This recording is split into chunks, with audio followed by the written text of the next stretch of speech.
Jayden Daniels' debut with John Keim, who covers the Commanders for ESPN.com. Hey, John.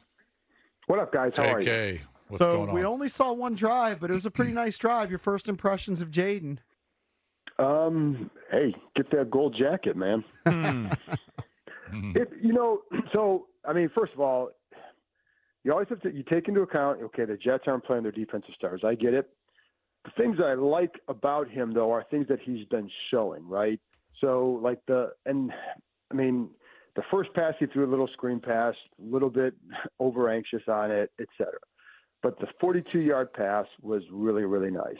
And I think it kind of encompassed a lot of what he offers. Mm-hmm. And, changing the play at the line. I really like then how he doesn't get over anxious. He holds the safety. The safety Mm-hmm. who's dropping into like a deep middle is turning the other way because of how Daniels is where he's looking, et cetera.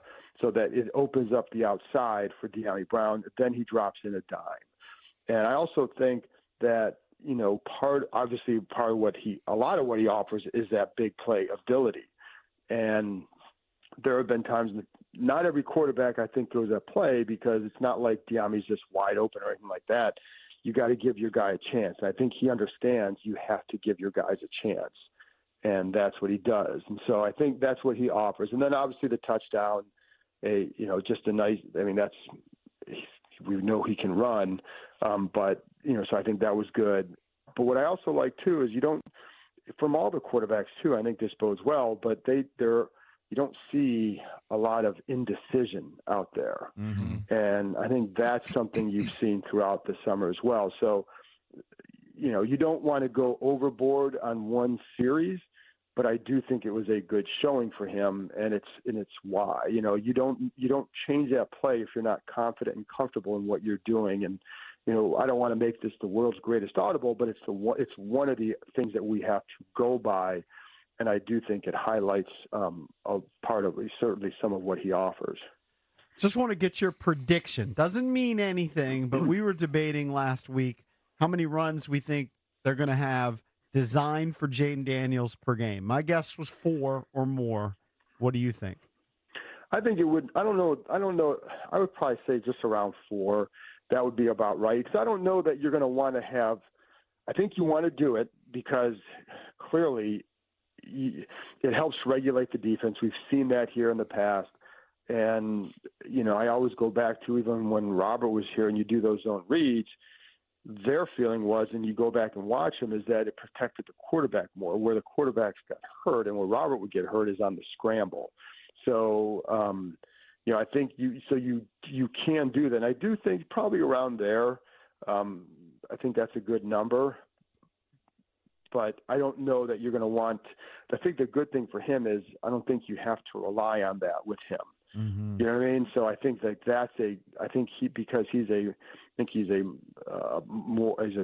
good passer coming out of college, that you can do different things with him. But it is – the other thing too, and this goes back to Kingsbury, what you saw in that game too, even in Jayden's one series, is I think there's an understanding – of what they're operating with, and not putting him back there and having to go 1, 2, 3 through your progressions, and you know what I mean, you don't have your starting tackles in there. Mm-hmm. So I think he did a good job, I think, of protecting him while also giving them freedom to make a play, and but I think part of protecting him will be running some of those zone reads, because it opens it up for others and regulates the D. I love the up-tempo, no-huddle stuff that they did. Yeah. I feel like half of it was no-huddle, which I love, which also shows that Jayden has a full grasp of the offense, right? He's not struggling to get guys in position and to execute that. I thought that was very exciting. What is your best expectation for the next game? I want to talk about more guys on this one, but for Jayden, do you think he'd play as much as a half in the next game, or is that too much? I don't know. I think it's going to depend on what's the O-line situation like. Right. Uh-huh. So, I think there's, then how much does he do? I would expect him going into the preseason. I would have expected him to play like 1 or 2 series in the first one, and then maybe, a good quarter or so more in the second one. But I don't know that that's still going to be the case. I think I'd say let's see how it goes through that game or through the joint practice. For sure. But I think that's a good point too that you bring up with the no huddle, the hurry up. They've done that a lot in practice, and when you're doing that, you're not necessarily dipping into every play in your playbook, but you do have to have a good level of comfort with the playbook. And I think that's the other thing. I'm glad you brought that up because that's another thing that he certainly has as well. But let's see what happens through the joint practice, how much that he works there, what the O-line situation is like, et cetera.